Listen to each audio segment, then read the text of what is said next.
नमस्कार, मैं अभिषेक कुमार आप सभी का स्वागत करता हूं रेलवे कैंपस से यूट्यूब चैनल पे। तो आप सभी को मेरा जय गुरु। तो चलिए, heat and temperature basic science engineering drawing का एक इम्पॉर्टेंट टॉपिक है जिसमें हम लोगों ने क्लास 1 डिस्कशन कर लिया है। आज हम लोग क्लास 2 देखने वाले हैं और इस सेशन में मैं आपको जिस प्रकार से चीज़ें लेकर के चलूँगा उसको पहले मैं समझा देता हूँ। इससे पहले मैंने आपको बेसिक इलेक्ट्रिसिटी पूरा कंप्लीट प्रैक्टिस करवाया हूँ। 80 प्लस क्वेश्चन या 75 प्लस क्वेश्चन है, केवल एक दो टॉपिक उसमें बचा हुआ है। मैं उसके क्वेश्चन बस रेडी कर रहा हूँ और उसमें एक्सप्लेनेशन के साथ वो कवर हो जाएगा।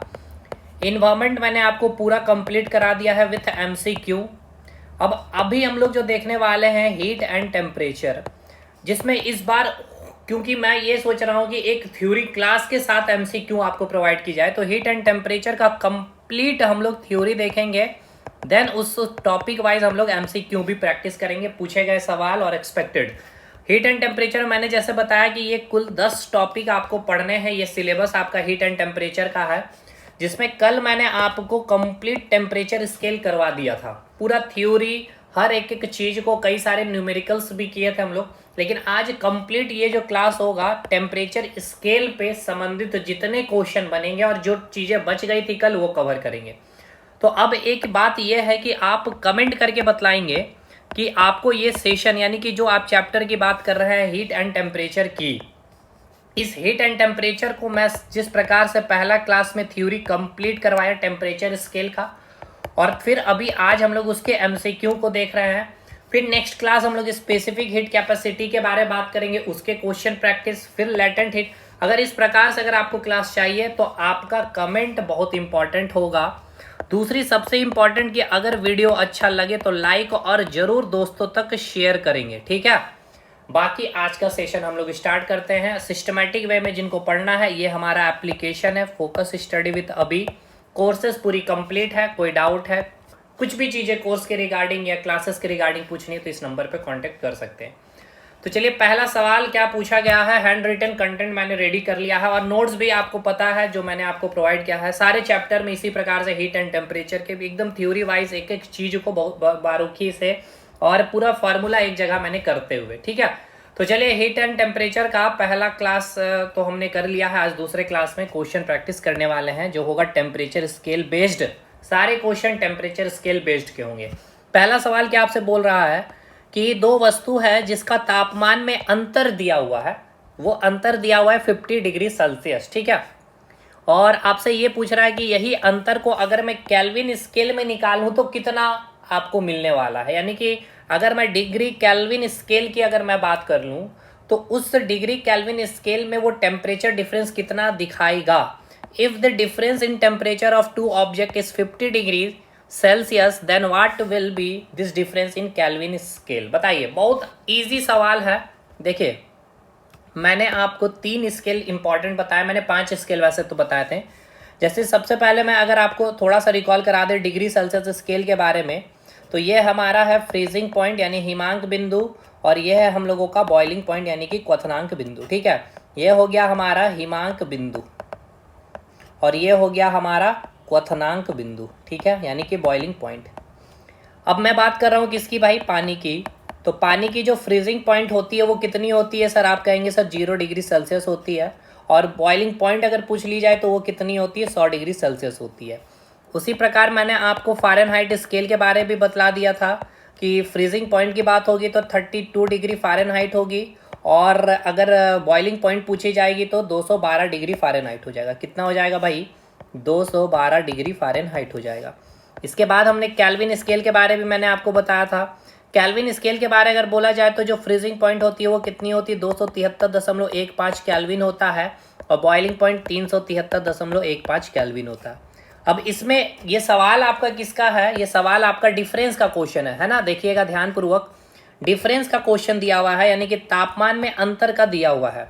और क्या क्या है, स्केल कौन कौन सा है समझिए। मैं एकदम बेसिक से बता रहा हूँ कि क्वेश्चन को पकड़ना कैसे। एक बार जब क्वेश्चन पकड़ना सीख जाएंगे तो आपका स्पीड ऑटोमेटिक इंक्रीज हो जाएगा कि आपका माइंड तुरंत वहां पे क्या करेगा, टिक आउट कर रहा होगा कि ये डिग्री सेल्सियस केल्विन का क्वेश्चन है, डिग्री सेल्सियस फ़ारेनहाइट का क्वेश्चन या टेम्परेचर स्केल का क्वेश्चन है।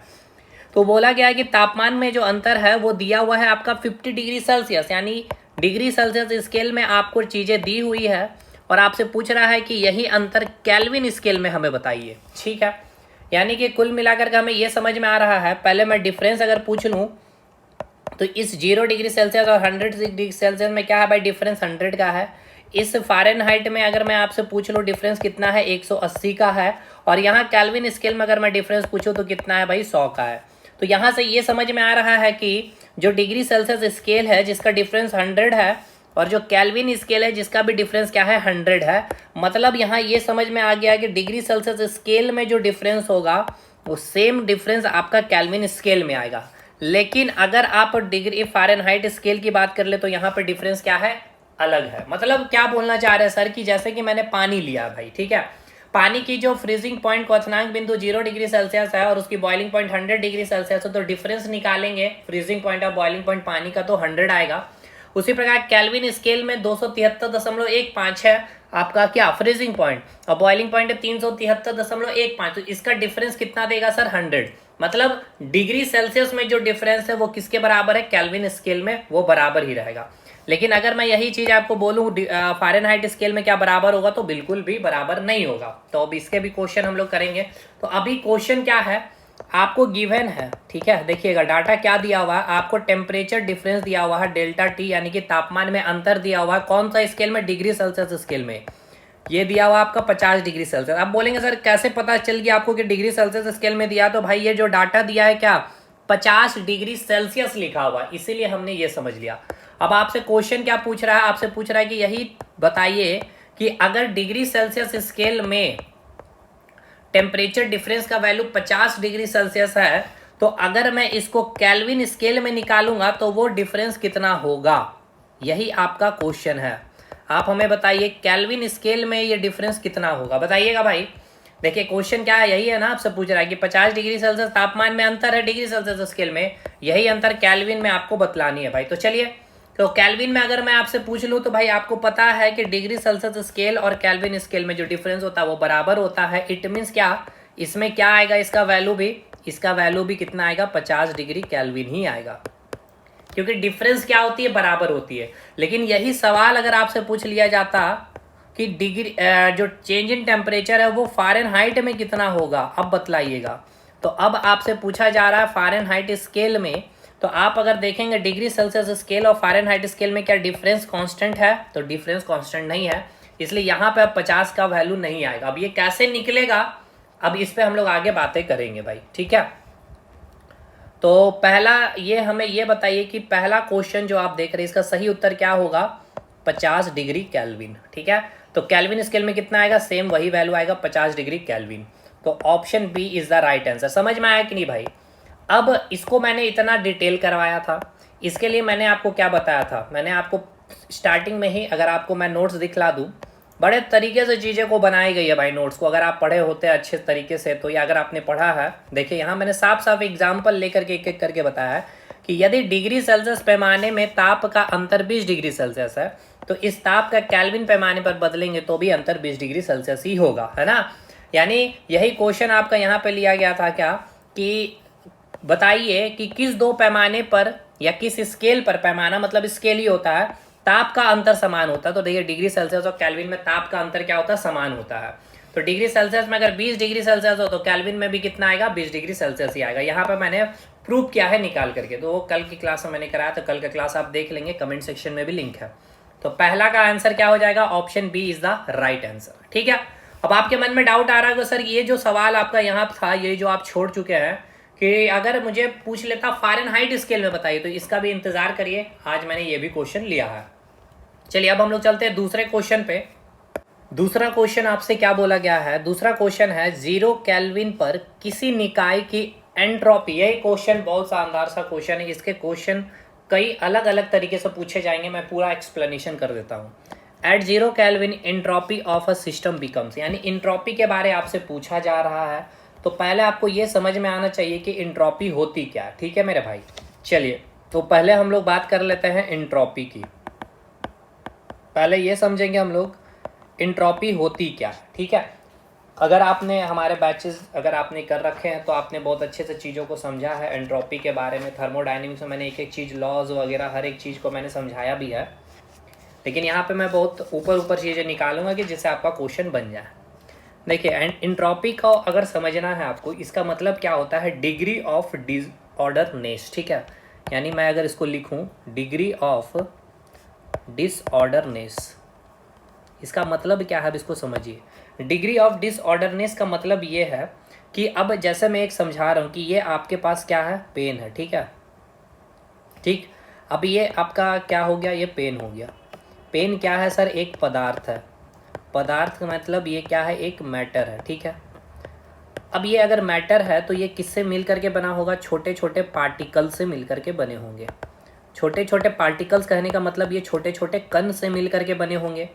तो जब मैं इसको माइक्रोस्कोप से देखूंगा तो मुझे ये कैसे दिखेगा, इस प्रकार से इस पेन को मुझे देखने को मिलेगा कि ये छोटे छोटे पार्टिकल से मिल करके बना हुआ है। ये आपका क्या, पेन, या फिर जो भी आपके पास ऑब्जेक्ट है जो एक अगर पदार्थ है तो। ठीक है, तो अब ये जो पदार्थ में जो आपकी जो उपस्थित जो आपके कण हैं, या आप इसको कह रहे हैं जो पार्टिकल्स है, अभी ये क्या है, एकदम रेस्ट मोड में है। ठीक है भाई, अब मैं इसको क्या करूँगा, यहाँ से हीट सप्लाई करूँ। ठीक है, अगर मैं यहाँ से हीट सप्लाई करूँगा तो इससे होगा क्या कि ये जो पार्टिकल्स है, ये जो कण है, इसके पास क्या मिल जाएगा, इसको क्या मिल जाएगा, एक काइनेटिक एनर्जी मिल जाएगी। ठीक है, अब ये काइनेटिक एनर्जी का मतलब ऐसे नहीं समझना है कि आप यहाँ से क्या कर रहे हैं, यहाँ चल रहे हैं। ठीक है, आप क्या, आपके पास क्या एक स्पीड है, एक मोशन है, लेकिन यहाँ पे क्या होगा, पार्टिकल को काइनेटिक एनर्जी यानी कि जो एक एनर्जी मिला हीट के फॉर्म में, ये पार्टिकल्स क्या करने लगता है, वाइब्रेट करने लगता है, यानी कि कंपन करने लगता है। ठीक है, तो ये जो वाइब्रेशन है, ये जितना मतलब, अब ये जो मैंने यार डेफिनेशन लिखा, डिग्री ऑफ डिसऑर्डरनेस, मतलब ये कि जो कण है वो जितना ज़्यादा क्या होगा, डिसऑर्डर होगा। मतलब एक ये ऑर्डर में ये सारे बैठे हुए लोग हैं, अब कोई एक व्यक्ति यहाँ बैठा, कोई एक व्यक्ति यहाँ बैठा, कोई एक व्यक्ति यहाँ, कोई एक व्यक्ति यहाँ, यानी कि यहाँ पे जो डिग्री ऑफ डिसऑर्डरनेस क्या है, बहुत ज़्यादा है। मतलब ऑर्डर एक पर्टिकुलर एक रो में या एक पर्टिकुलर कॉलम में लोग नहीं बैठे हुए हैं, मतलब बहुत ज़्यादा होच पोच है। ऐसा इसीलिए क्योंकि आपने हीट यहाँ पर सप्लाई किया है, इस हीट के कारण यहाँ पे क्या आ गया है, इसके पास काइनेटिक एनर्जी आ गई है। समझ में आया? तो डिग्री ऑफ डिसऑर्डरनेस मतलब समझ में आया कि नहीं, पहले ये बताया। यानी इंट्रोपी क्या होता है, इंट्रोपी बहुत अधिक है तो पार्टिकल्स के पास यानी कि उस कण के पास क्या होगा, डिग्री ऑफ डिसऑर्डरनेस क्या होगा, मतलब बहुत इधर उधर हौच पौच तरीके से बैठे होंगे पार्टिकल्स, यानी कि मूव कर रहे होंगे, यानी कि उसके पास काइनेटिक एनर्जी क्या होगा, बहुत अधिक होगा।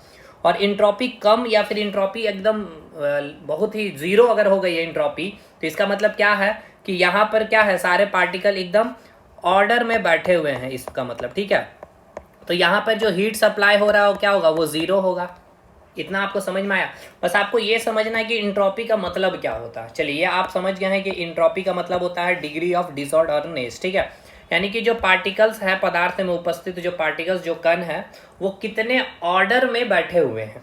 ठीक है, अब यहाँ पे मैं अगर आपसे पूछूं कि जो सबसे न्यूनतम तापमान है, ठीक है, न्यूनतम तापमान यानी कि मिनिमम टेम्परेचर जो होता है वो कितना है, तो मिनिमम जो टेम्परेचर है वो अगर केल्विन में मैं बताऊं तो वो होता है 0 केल्विन। ठीक है, यानी देखिए, ये मिनिमम पॉसिबल टेम्परेचर जो अभी तक इतना हम लोग अचीव भी नहीं कर, मतलब ऐसा कोई मशीन नहीं बना हुआ। आपके पास घर में फ्रीज होगा, ठीक है, एसी होंगे, वो आप जितना भी टेम्परेचर डाउन कर सकते हैं, माइनस तक जाते होंगे। मतलब माइनस में क्या भाई, वो डिग्री सेल्सियस लेके जाते हैं, -4 डिग्री सेल्सियस, -2 डिग्री सेल्सियस, इतना ही जाता है।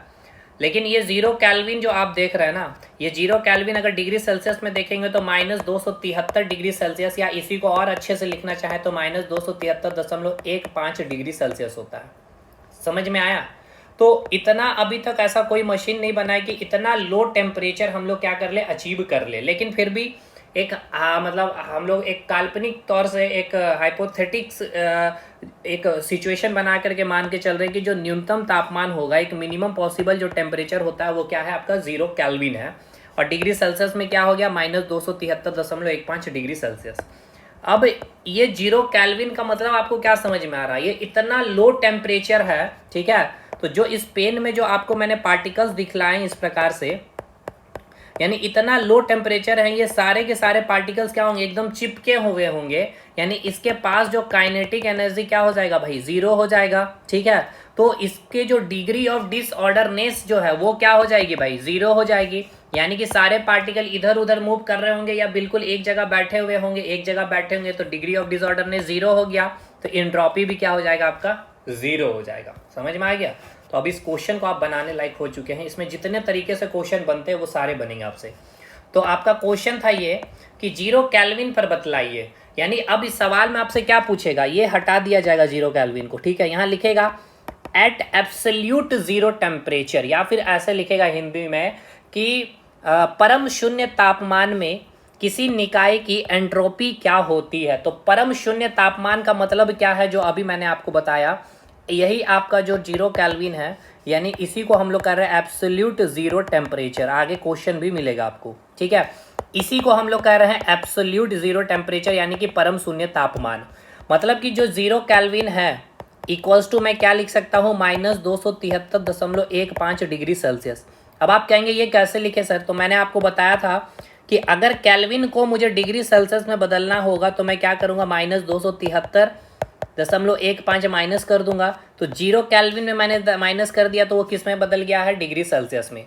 अब मैं अगर आपसे यही पूछूं कि मुझे ये बतलाइए कि फ़ारेनहाइट में क्या होगा इसका वैल्यू, तो क्या आप नहीं बता सकते। आपके पास रिलेशन है डिग्री सेल्सियस अपन 5 डिग्री फ़ारेनहाइट -32/9। ठीक है, और आपको पता है K -273/5। ठीक है, तो अगर मैं केल्विन की वैल्यू लेकर के इसको लेकर के मैं सॉल्व करूं तो फ़ारेनहाइट में नहीं निकाल लूंगा। तो देखिए कैसे, डिग्री फ़ारेनहाइट -32/9, केल्विन कितना है, 0 है, तो 0 मैंने पुट कर दिया -273/5। ठीक है भाई, अब इसको क्रॉस मल्टीप्लाई कर देंगे, 5F -5 दूनी 10, 5 या 15, 1 16, 9 से इधर मल्टीप्लाई कर देंगे तो -9 दूनी 18, 9 तिया 27 का 7 हाथ में बचा 2, 9 सत्ते 63, 2 65 का 5 हाथ में बचा 6, 9 दूनी 18, 6 24। ठीक है, 5 डिग्री जो फ़ारेनहाइट है ये -60 उधर जाकर के प्लस हो जाता है। ठीक है भाई, 160 इधर प्लस हो जाएगा और ये हो गया आपका माइनस। अब यहाँ पे आपका ये वैल्यू क्या आ जाएगा आपका, तो इसको माइनस करके हमारा वैल्यू कितना आ रहा होगा, तो इसको माइनस करिएगा, तो 7 में 7 आ गया, 15 में 6 जाएगा 9, और ये हो गया 3 में से 1 जाएगा 2, और ये हो गया 2। ठीक है भाई, यानी कि डिग्री फ़ारेनहाइट में ये टेम्परेचर का वैल्यू कितना आ गया, -2297, और इधर है आपका 5 डिग्री फ़ारेनहाइट। तो डिग्री फ़ारेनहाइट में इसको हम 5 से अगर डिवाइड कर दें तो 5 चौके 20। ठीक है, 5 चौके 20, और ये हो जाएगा 5 25, और 4 47, 5 नमा 45, और ये हो गया 6-7 डिग्री फ़ारेनहाइट। ठीक है, यानी कि ये आपका जो 0 केल्विन है डिग्री सेल्सियस में, ये सब आपके क्वेश्चन में एक जगह करा दे रहा हूँ। अभी आपके ये सारे क्वेश्चन मिलेंगे। ठीक है, किसके बराबर है डिग्री सेल्सियस में, -273.15 डिग्री सेल्सियस, और फ़ारेनहाइट में 459.67 डिग्री फ़ारेनहाइट। तो ये डाटा आपको याद होना चाहिए, ये डाटा मेरे को याद, लेकिन मैं इस तरह से अगर डायरेक्ट लिख देता हूँ तो फिर आपको समझ नहीं, माइनस में वैल्यू आएगी ये। ठीक है, ये आपका माइनस था यहाँ पे। ठीक है, -459.67 डिग्री फ़ारेनहाइट, 67 डिग्री फ़ारेनहाइट। ठीक है भाई, समझ में आया। यानी कि एब्सोल्यूट जीरो टेम्परेचर जो मैं आपको कह रहा हूँ यहाँ पे, समझिए एब्सोल्यूट जीरो टेम्परेचर का मतलब क्या है, पहले ये समझ में आया आपको। यहाँ मैंने लिख रहा हूँ भाई एब्सोल्यूट, ये मैंने पहले क्लास में नहीं बताया था इसलिए मैं यहाँ बता रहा हूँ यूट्यूब वाले क्लास में। एब्सोल्यूट जीरो टेम्परेचर का मतलब है परम शून्य तापमान। ठीक है, परम शून्य ताप। अब एक चीज़ और कि यूट्यूब में जो क्लासेस चल रही है उसमें मैं खराब थर्मामीटर, एरर जो थर्मामीटर उसका भी न्यूमेरिकल्स में नहीं कराऊंगा, वो एप्लीकेशन नहीं कराया गया। ठीक है, तो एब्सोल्यूट जीरो टेम्परेचर का मतलब क्या है भाई, मिनिमम पॉसिबल टेम्परेचर। इसका मतलब क्या है भाई, सबसे न्यूनतम तापमान, न्यूनतम तापमान, यानी कि सबसे लोएस्ट टेम्परेचर जो होता है वो क्या है, 0 केल्विन।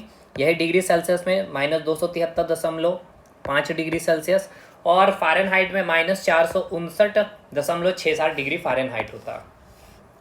अब इस टेम्परेचर में, यानी कि एब्सोल्यूट ज़ीरो टेम्परेचर में कोई भी सिस्टम में, अगर कोई भी सिस्टम की अगर आपको एंट्रोपी के बारे में सवाल पूछा जाएगा तो क्या हो जाएगी, उसकी एंट्रोपी की वैल्यू 0 हो जाएगी। यानी कि डिग्री ऑफ डिसऑर्डरनेस क्या हो जाता है, वो आपका 0 हो जाता है। समझ में आ गया ये सवाल अब आपका। चलिए देखिए, ये सवाल को मैंने पूरे 360 डिग्री में खोल दिया हूँ भाई। यानी कि अब आपसे पूछा जाए कि एंट्रोपी बताइए उस सिस्टम की क्या होगी, इन्फिनाइट होगी, ज़ीरो होगी, पॉजिटिव या नेगेटिव, तो क्या होगा भाई, ज़ीरो हो जाएगा। चलिए इस सवाल से अब हम लोग आगे बढ़ते हैं। अभी सवाल के आपके क्वेश्चन कैसे बनेगा देखिए, और भी मैं आपको बता देता हूँ। इसके कई सारे टाइप्स के क्वेश्चन बनते हैं। देखिए जीरो इसका आंसर हो गया। एक तो ये आपको क्वेश्चन दिख रहा है एज इट इज़। अब इसको हटा करके आपको क्या पूछ लेगा कि एट एब्सोल्यूट टेम्परेचर, यानी कि परम शून्य तापमान पर किसी भी सिस्टम की किसी भी निकाय की एंट्रोपी बताइए। या इसके अलावे आपसे पूछ लेगा यहाँ पर क्या कि ये आपको रखेगा 0 केल्विन पर, ठीक है ना, या फिर परम शून्य तापमान पर, ठीक, जो डिग्री ऑफ डिसऑर्डरनेस होती है वो क्या होती है, तो आप क्या बोलेंगे भाई, 0 हो जाती है। चौथा टाइप से जो क्वेश्चन बनेगा कि एट 0 डिग्री केल्विन या फिर एट एब्सोल्यूट 0 टेम्परेचर, यानी कि परम शून्य तापमान में जो कणों की जो गति होती है या गतिज ऊर्जा जो होती है वो कितनी होगी, मैक्सिमम, मिनिमम या जीरो, तो वो क्या हो जाएगी भाई, जीरो हो जाएगी। यानी कि वो काइनेटिक एनर्जी क्या हो जाती है, वो बिल्कुल सीज हो जाएगी। ठीक है, चलिए, क्योंकि इतना लो टेम्परेचर ही हम लोग कर देते हैं। और ये मैंने क्या बताया, परम शून्य ताप, ये मतलब ये ऐसा हम लोग अभी तक टेम्परेचर, अभी तक ऐसी मशीन नहीं बना पाए कि 0 केल्विन टेम्परेचर हम लोग क्या कर ले भाई, अचीव कर लें। तीसरा क्वेश्चन क्या है कि किसी बिंदु पर फ़ारेनहाइट ताप का मान सेंटीग्रेड तापमान का 2 गुना है। बहुत अच्छा सवाल है, ऐसे सवाल को अच्छे तरीके से किए जा सकते हैं, बहुत इजी क्वेश्चन है। तो एक बार हम लोग यहाँ पे ये सारी चीज़ों को मैं हटा दे रहा हूँ और यहाँ पे स्पेस लेकर के इन सारे क्वेश्चन को आगे हम लोग कवर करते हैं। ठीक है, अभी एब्सोल्यूट 0 टेम्परेचर के और भी क्वेश्चन आएंगे अभी आपको, ठीक है, इसलिए आपको माइंड में ये सारी चीज़ें याद रखनी है।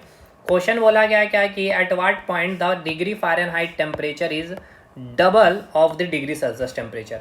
मतलब आपको बताना है कि वो तापमान का वैल्यू बतलाना, ठीक है, वो टेम्परेचर का वैल्यू बतलाना है जिसपे जो डिग्री सेल्सियस पे जो तापमान है, मान के चलिए x है, और वही तापमान डिग्री फ़ारेनहाइट पे आपको क्या दिखाएगा, उसका 2 गुना दिखाएगा।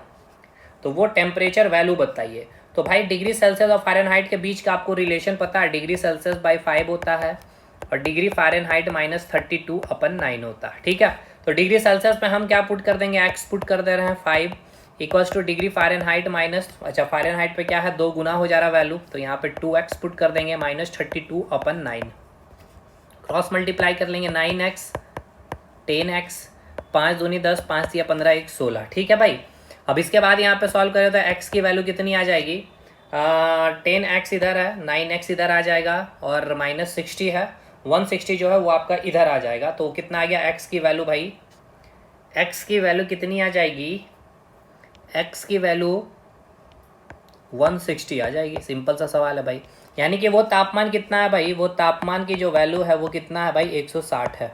ठीक है, वो तापमान की वैल्यू क्या है भाई, वो किस बिंदु पर, ठीक है ना, वो किस पॉइंट पर, तो 160 जो पॉइंट है या जो बिंदु है, इस बिंदु पर अगर आप देखेंगे डिग्री सेल्सियस पे, तो जो तापमान जो दिख रहा होगा वही डिग्री फ़ारेनहाइट स्केल में दिखेंगे, तो आपको उसका 2 गुना देखने को मिलेगा। ठीक है, तो चलिए ये भी सवाल आपका बन गया, यानी 160 इज़ द राइट आंसर, यानी option D is the right answer. चलिए अगले सवाल पे चलते हैं। क्वेश्चन नंबर 40, क्वेश्चन नंबर 40 क्या बोल रहा है आपसे, किस तापमान पर डिग्री सेल्सियस और फ़ारेनहाइट समान मान देते हैं, बताइएगा। ये मैंने करवाया अभी तक क्लास में, यानी आपसे पूछ रहा है कि वो बिंदु बतलाइए, वो पॉइंट बतलाइए। यहाँ पे भी आपने वो पॉइंट बतलाया, ठीक है, देखिए सवाल को समझिए। अभी प्रीवियस क्वेश्चन में आपने क्या बताया, वो पॉइंट आपने बतलाया, ठीक है, जिस पॉइंट पे क्या होता है आपका, जो डिग्री सेल्सियस है, ठीक है, जो डिग्री सेल्सियस पे जो तापमान है, मान के चलिए x, वो डिग्री फ़ारेनहाइट में उसका 2 गुना होता है। अब आपसे पूछ रहा है क्या कि वो पॉइंट आप ये बतलाइए कि डिग्री सेल्सियस पे जो तापमान होगा, ठीक है, वही तापमान आपको डिग्री फ़ारेनहाइट में भी देखने को मिलेगा। यही सवाल है ना आपसे। देखिए क्वेश्चन फिर से पढ़िए अच्छे से, किस तापमान पर डिग्री सेल्सियस और डिग्री फ़ारेनहाइट समान मान देंगे, बताइए किस तापमान पर, वो तापमान आपको बतलानी है भाई।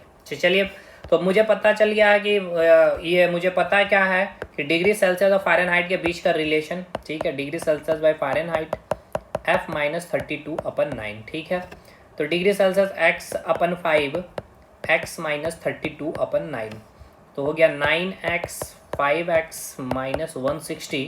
तो अगर इसको सॉल्व करेंगे तो 4x = -160, यानी x की वैल्यू आ गई -40। यानी ये वो तापमान है या ये वो पॉइंट है जिसमें डिग्री सेल्सियस स्केल की वैल्यू और फ़ारेनहाइट स्केल की वैल्यू क्या देगी भाई, समान रीडिंग देगी। वेरी वेरी इंपॉर्टेंट क्वेश्चन, ठीक है, वेरी वेरी इंपॉर्टेंट क्वेश्चन है कि ये वो टेम्परेचर है, मतलब ऐसा समझिए कि आप भारत में रहते हैं, ठीक है भाई, समझिएगा भाई। जैसे कि अगर मैं आपको समझा दूं, देखिएगा, आप जैसे भारत में रहते हैं, ठीक है, भारत का वो एक ऐसा क्षेत्र, ठीक है, या एक ऐसा एरिया मान के चलते हैं, वो एरिया आपको यहाँ पे झारखंड में एक ऐसा एरिया है जो रांची है, ठीक है भाई। यहाँ पर जो अगर आप डिग्री सेल्सियस स्केल को लाएंगे और डिग्री फ़ारेनहाइट स्केल को लाएंगे ना, तो दोनों का वैल्यू जो है आपको इक्वल देखने को मिलेगा, क्योंकि वहाँ पे जो तापमान होता है वो कितना होता है, -40 होता है। तो डिग्री सेल्सियस और फ़ारेनहाइट पर ये सेम रीडिंग कब देगा, जब तापमान कितना होगा, -40 होगा। समझ में आया ये क्वेश्चन? चलिए भाई, अब सेम यही क्वेश्चन आपको पूछेगा कि वो तापमान बतलाइए, ठीक है, वो तापमान बतलाइए जिस पे डिग्री केल्विन और डिग्री फ़ारेनहाइट समान वैल्यू देगा, ठीक है। तो क्या आपका नहीं बनेगा? चलिए ये क्वेश्चन अभी हम लोग लिए हुए भी है, आगे देखते हैं, वो आएगा तो हम लोग उसको सॉल्व आउट करेंगे। तो ये क्वेश्चन नंबर 4 समझ में आया कि नहीं, ये बताइएगा। तो क्या हो जाएगा, option B is the right answer. चलिए क्वेश्चन 5 आ ही गया आपका। किस तापमान पर बतलाइएगा कि डिग्री फ़ारेनहाइट और केल्विन का मान जो होगा समान, यानी एट विच टेम्परेचर होगा, या at what temperature at which degree Fahrenheit और Kelvin both give same reading. तो बताइए, वो तापमान का वैल्यू बतलाना है आपको, या वो उस पॉइंट के बारे में बतलाइए कि डिग्री फ़ारेनहाइट स्केल में जो वैल्यू रहेगी वही वैल्यू आपको केल्विन स्केल में भी देखने को मिलेगी, ठीक है। यही क्वेश्चन आपको बोला गया कि फ़ारेनहाइट और केल्विन में समान रीडिंग मिल जाए। तो अब इसको बनाने का तरीका क्या है, F-32/9, ठीक है, केल्विन -273/5 हो गया।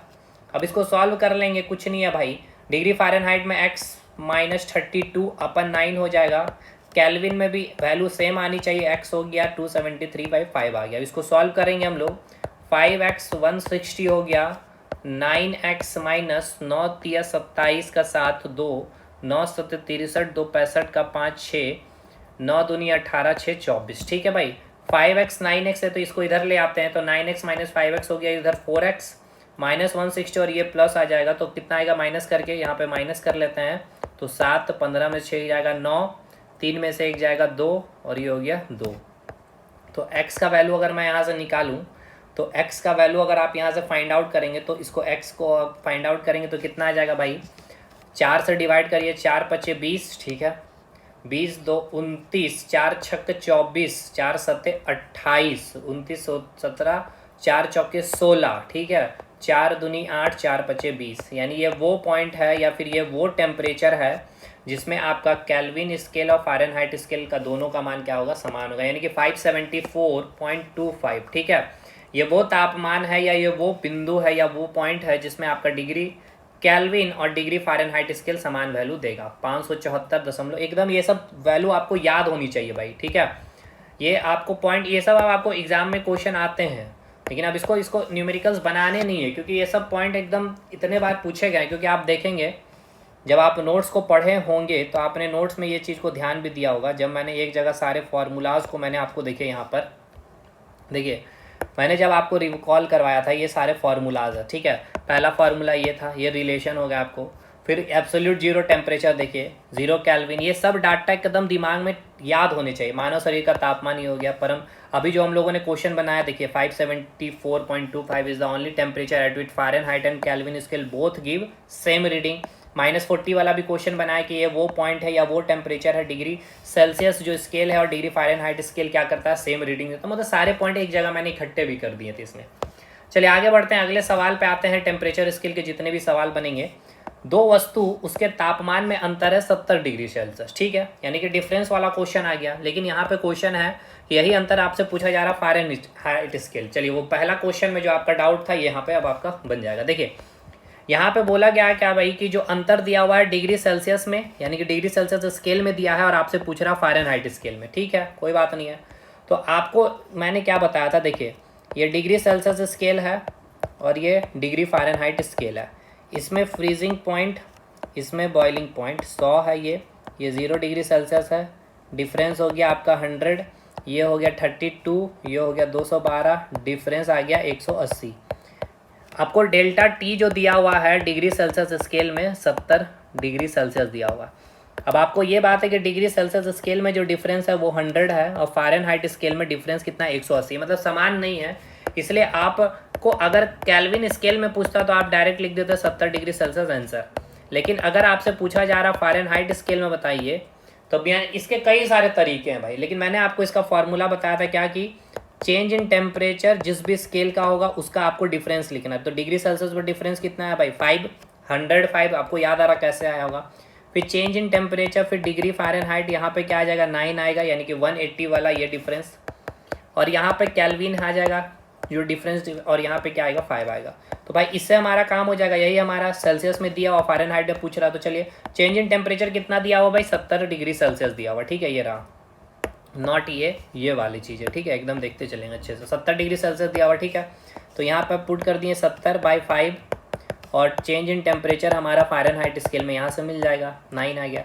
तो 5 से इसको डिवाइड करेंगे तो कितना आ गया भाई 5 2 14 25 70, ठीक है, और 9 से मल्टीप्लाई कर दीजिए क्या 14 से, तो कितना आ जाएगा 126 डिग्री फ़ारेनहाइट, ठीक है, 126 डिग्री फ़ारेनहाइट। 9 चौके 36 का 6 हाथ में बचा 3, 9 एकम 9, 3 12। तो जो डिग्री फ़ारेनहाइट में जो टेम्परेचर डिफरेंस आएगा वो कितना आएगा 126 डिग्री फ़ारेनहाइट, ठीक है। तो इसमें ऑप्शन मैंने नहीं लिया, इसका डायरेक्ट आंसर मैं लिख दे रहा हूँ, कितना आएगा भाई 126 डिग्री फ़ारेनहाइट। समझ में आया कि नहीं ये बताइएगा, ये क्वेश्चन बहुत अच्छा क्वेश्चन है ये। चलिए ये आपका डाउट जो था वो भी हो गया क्लियर। अगला क्वेश्चन देखिए, आ गया ये वही क्वेश्चन कि 0 केल्विन जो है वो किसके बराबर होती है। तो भाई यहाँ पे अगर ऑप्शन पहले देखिए क्या है, degree Celsius, degree Celsius, degree Celsius, degree Celsius, और मैंने अभी आपको बताया था कि 0 केल्विन कहने का मतलब क्या है कि वो मिनिमम पॉसिबल टेम्परेचर है जो प्रैक्टिकल पॉसिबल नहीं है। अभी तक ऐसी कोई मशीन नहीं बनी है कि हम लोग इतना लो टेम्परेचर क्या कर सके भाई, जनरेट कर सके 0 केल्विन। तो डिग्री सेल्सियस में कन्वर्ट करने के लिए हम इसमें क्या करते हैं, 0 में -273 करेंगे, या फिर ज़्यादा सटीक तो 1.5 कर लेंगे, तो ये आपका कन्वर्ट हो जाएगा डिग्री सेल्सियस में। तो क्या आ गया वैल्यू भाई मेरे -273.15 डिग्री सेल्सियस, ठीक है। अब फ़ारेनहाइट में भी इसको कन्वर्ट कर लेंगे, इसको मैंने आपको कन्वर्ट करके सिखलाया भी कि कैसे चीज़ें कन्वर्ट होगी, ठीक है। तो डिग्री फ़ारेनहाइट में भी मैं यहाँ पे वैल्यू लिख दे रहा हूँ -459.67 डिग्री फ़ारेनहाइट, ठीक है।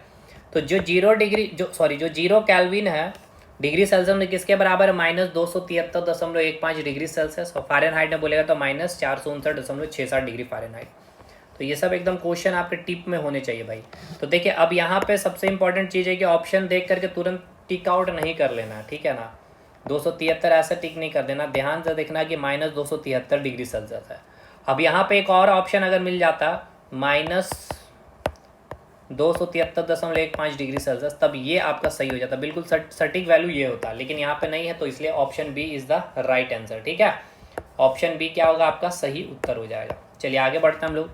न्यूनतम संभव तापमान क्या है, यानी कि मिनिमम पॉसिबल टेम्परेचर आपको पता है 0 केल्विन, ठीक है, -273 ये भी बिल्कुल सही है भाई, और -459.67 डिग्री फ़ारेनहाइट ये भी सही है, यानी कि ऑल ऑफ दी अबव, यानी कि तीनों जो है ये मिनिमम पॉसिबल टेम्परेचर है। तो देखिए आ गया, ये आपका केल्विन है, ये आपका डिग्री सेल्सियस में कन्वर्ट कर दिया, वो आपने फ़ारेनहाइट में कन्वर्ट कर दिया, इसलिए तीनों आपका मिनिमम पॉसिबल, सबसे लोएस्ट टेम्परेचर, इसी को हम लोग एब्सोल्यूट 0 टेम्परेचर कहते हैं।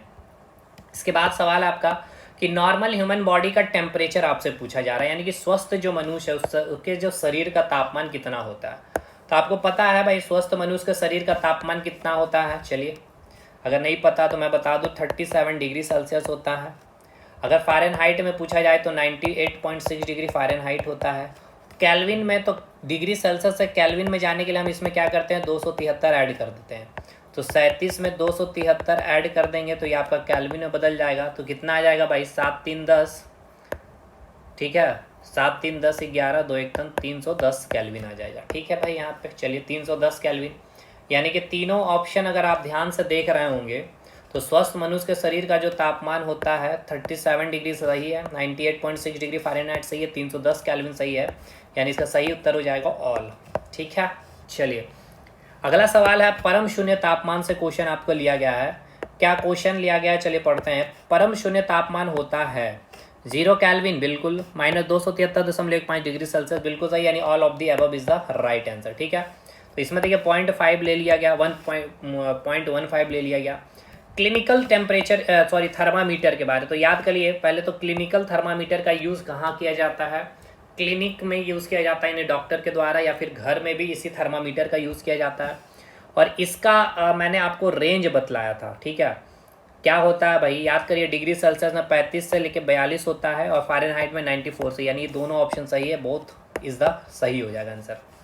चलिए अगले सवाल पे आते हैं। अगला सवाल क्या आपसे पूछा गया है कि डिग्री फ़ारेनहाइट 104 डिग्री फ़ारेनहाइट कितने डिग्री सेल्सियस के बराबर? तो इजी क्वेश्चन है ना भाई, आपको डिग्री फ़ारेनहाइट और सेल्सियस के बीच का रिलेशन केवल याद होना चाहिए, डिग्री सेल्सियस बाई 5। तो सेल्सियस में निकालना, डिग्री फ़ारेनहाइट का वैल्यू दिया है 104 माइनस 32/9 आ गया डिग्री सेल्सियस बाई 5। ठीक है, 104 में से 32 जाएगा तो कितना आ जाएगा बताइएगा? 4 में से 2 जाएगा 2, और 10 में से 3 चला गया तो 7/9 डिग्री सेल्सियस बाई 5। 9 8 72, यानी डिग्री सेल्सियस कितना आ जाएगा भाई? 40 डिग्री। ठीक है, 40 डिग्री सेल्सियस, यानी कि जो 104, इसका मतलब क्या है, समझ में आया इसका मतलब क्या है? इसका मतलब ये है आपका कि 104 डिग्री फ़ारेनहाइट जो स्केल में आपको दिखला रहा है, यानी कि 104 बुखार काफ़ी ज़्यादा है, इसका मतलब कि आपकी जो बॉडी का तापमान 40 डिग्री सेल्सियस है। नॉर्मल इंसान का कितना होना चाहिए भाई? 37 डिग्री सेल्सियस होना चाहिए, यानी कि 98.6 डिग्री फ़ारेनहाइट। ठीक है, नॉर्मल। लेकिन अब ये व्यक्ति बीमार है इसलिए 104 डिग्री फ़ारेनहाइट दिखा रहा। तो अब एक चीज़ को गौर करिए, देखिए 98.6 से लेके 104 कहाँ तक, कितना डिफरेंस आ गया? 5.2 का डिफरेंस है, और यहाँ पे कितना डिफरेंस है? 5.2, यहाँ पे कितना? 3 डिग्री सेल्सियस। इसलिए ऐसा नहीं है कि डिग्री जो क्लिनिकल टेम्परेचर का मैंने आपको क्लास में समझाते कि वो इक्वल होता है, केवल 37 डिग्री सेल्सियस की वैल्यू इक्वल होती है 98.6.5 डिग्री फ़ारेनहाइट के। ठीक है भाई, चलिए खैर, अब वो पिछले क्लास में मैंने करवा रखा था, अब उतनी मैंने एक्सप्लेनेशन करने की ज़रूरत नहीं समझी क्लिनिकल थर्मामीटर के बारे में। बाकी पूरा एक क्लास ही हम लोग करेंगे थर्मामीटर के जितने भी टाइप्स है।